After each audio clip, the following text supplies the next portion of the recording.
Jika jurus yang ada di film dapat digunakan di kehidupan nyata, apakah kamu mau mempelajarinya? Ken yang berambut hitam dan Ryu yang berambut kuning adalah master pembunuh abad ini, dan juga murid Gouki. Hari ini Ken dan Ryu datang ke dojo baru. Mereka sudah lama berlatih bersama, akhirnya mereka pantas berlatih Hakata. Master Gouki pertama-tama membawa mereka berdoa kepada ketua generasi sebelumnya, lalu berkata kepada Ryu dan Ken untuk menghormati guru. Mulai besok mereka berlatih Hakata. Mereka menghormati para ketua pendahulu. Tidak ada masalah. Kemudian berjalan-jalan sekitar dojo, menemukan ruangan yang disegel, dan membuka palang kayu. Di dalam ruangan itu, ia menemukan sebuah buku yang berisi tentang cara mengontrol niat membunuh. Karena dia tidak sempat membacanya, Ryu pun menyembunyikan buku itu. Guru memberi mereka demonstrasi bagaimana cara menggunakan Hakata. Kumpulkan energi dan tekan sampai jadi besar kemudian lepaskan. Sangat mudah. Ryu dan Ken mulai belajar Hakata. Master menyuruh agar mereka berkonsentrasi. Ryu yang berbakat dengan cepat menguasai bentuk pertama Hakata. Master memberinya contoh cara menekan dan mengumpulkan Hakata. Ryu yang mengikuti gerakan Master mulai berkembang. Tapi Ken yang tidak bisa menggunakannya sama sekali mengeluarkan buku itu. Menurut instruksi dari buku kuda-kuda, dengan mengumpulkan niat membunuh, dirinya berhasil menggunakan Hakata. Tapi Master menyadari hal ini. Memanggil Ken, bertanya padanya dari mana ia mempelajari Hakata. Dari niat membunuh. Ia memberikan buku itu ke Master. Tapi Master menghela napas, menyarankan agar Ken berhenti menggunakan niat membunuh, karena teknik ini berbahaya. Ketika Gouki masih seorang murid, juniornya mempelajari teknik ini.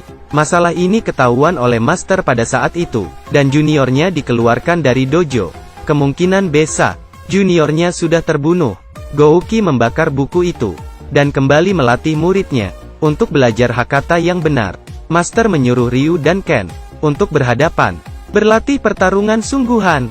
Ken mencoba mengumpulkan Hakata, tapi tidak berhasil. Ryu berhasil membuat Hakata kecil. Ini membuat Ken yakin. Ken mencoba sekali lagi, dan berhasil membuat Hakata, tapi Hakata Ken melontar kurang jauh. Ryu berhasil lagi pada percobaan kedua, tapi takut Hakata miliknya akan melukai Ken, dan tidak mengeluarkannya. Ryu tidak bisa tidur, dan berlatih Hakata di hutan, ingin mengetes kekuatan, tapi tidak sengaja mengenai Ken. Dia pun membawa Ken ke Master. Untung saja Ken selamat. Keesokan harinya, Master ingin mengajari mereka bagaimana cara menggunakan energi untuk bertahan. Tapi tiba-tiba Master merasakan energi. Master menyuruh muridnya bubar. Saat kembali ke dojo, Master bertemu dengan juniornya. Matanya perlahan berubah, dan melepaskan energi ke langit. Ini adalah energi pembunuh, yang dikira membunuh juniornya. Ken, junior dari Gouki, setelah diusir dari dojo, tiba ke sebuah gua, dan mulai mempelajari ilmu terlarang, energi niat pembunuh. Terus berlatih hari demi hari, tidak peduli walau harus muntah darah. Sampai ia bisa menggunakan Hakata pembunuh. Sekali serang, ia bisa menghancurkan dinding batu. Tapi seiring perkembangannya, beban pada tubuhnya semakin berat.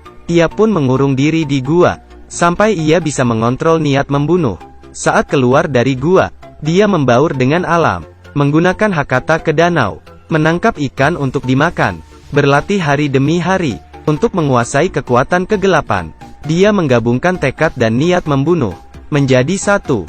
Dirinya tidak berhasil dan menjadi jahat. Akhirnya muncul ledakan energi pada hari ini. Dia berhasil. Kemudian tengah malam, kembali ke dojo. Antara dia dan Master, masih ada dendam. Ken melepas semua energi kegelapan, melayangkan tinju ke atas, menendang ke depan, menghempas Master, menembakkan Hakata, dihindar oleh Master. Kemudian Master juga mengeluarkan Hakata, seimbang dengan Hakata Ken. Lalu melanjutkan pertarungan jarak dekat. Ken menggunakan tendangan badai dan tinju naga terbang. Master mendarat dengan mantap, mendorong Ken ke pohon, dan menggunakan tendangan badai menyerangnya bertubi-tubi, mengeluarkan Hakata satu tangan, yang menjebol batang pohon. Master mengeluarkan Hakata terkuat miliknya, tapi ia tidak menyangka Ken menguasainya. Teknik terkuat tinju pembunuh, kematian neraka instan. 1000 serangan. Dalam sekejap, ia mengalahkan Master. Ketika Gouki tiba, hanya tersisa punggung Ken. Sekarang Ken kembali ke dojo. hanya untuk merebut posisi. Karena kepala dari setiap generasi dojo, hanya ada satu orang saja. Gouki menolak, tapi Ryu dan Ken datang.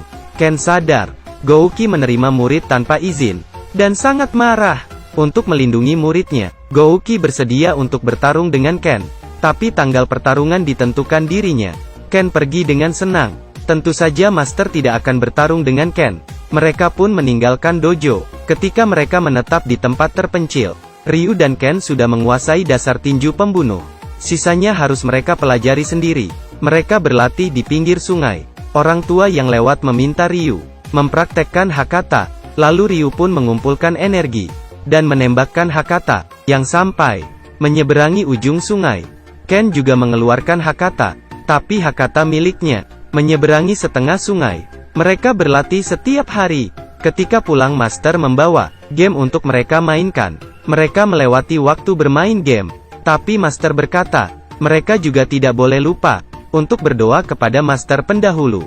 Master bersiap melepas mereka untuk tes. Ken dan Ryu akan dilepas selama 3 hari 3 malam. Melatih tubuh dan hati. Pada hari keempat, Ryu mengencangkan ikat kepala putih, mengumpulkan energi, dan melepaskannya. Ini membuat Ken bersemangat. Ia pun duduk di pinggir danau, mengatur diri, dan melepaskan Hakata, sampai ke ujung danau. Pada hari terakhir, Ken dan Ryu akan bertarung. Ryu mengeluarkan Hakata tapi ditahan oleh Ken. Tapi dia menggunakan kesempatan, melayangkan tendangan, membuat Ken terpental ke belakang. Ryu menembakkan Hakata lagi, tapi Ken melompatinya, dan bertarung jarak dekat, meninju, dan mengincar kaki bagian bawah. Tapi semua dihindari. Ryu menggunakan kesempatan ini, menggunakan tendangan badai, mengenai kepala Ken, lalu mengeluarkan Hakata. Ken juga mengeluarkan Hakata, lalu Ken lengah, terkena tinju dan tendangan Ken, kemudian jatuh tersungkur. Ken yang kelelahan berlutut, tapi Ryu bangkit. Ryu yang bernafsu membunuh, menggunakan tinju naga terbang. Ryu mengeluarkan hawa pembunuh. Segera disadari Master, menunggu Ken bangun. Ryu mengontrol nafsu membunuhnya. Ken ingin menggunakan Hakata, agar Ryu sadar, tapi tidak mempan. Ryu berniat menggunakan Hakata pembunuhnya. Ken berlari. Pada saat terakhir, menggunakan tinju naga berapi. Pada saat Master tiba, ia melihat Ken dengan tangan kanannya terbakar api. Ken mengikatkan ikat kepala merah ke kepala Ryu, dan membawa Ryu ke Master. Untungnya Ryu tidak apa-apa, tapi saat itu pertarungan mereka terasa oleh Ken. Kemudian Master melepas Ryu dan Ken untuk berlatih sendiri.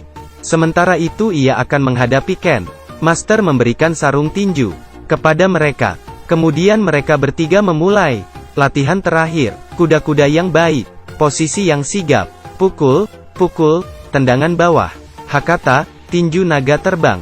Master kemudian memberi Ryu sebuah sabuk. Angin hutan api gunung, cepat seperti angin, tenang seperti hutan, berkobar seperti api, tangguh seperti gunung. Master berharap Ryu dapat menunjukkan bela diri terbaik. Ryu memeluk Master, kemudian pergi. Master pun tidak tega, tapi ia memiliki misi yang harus diselesaikan.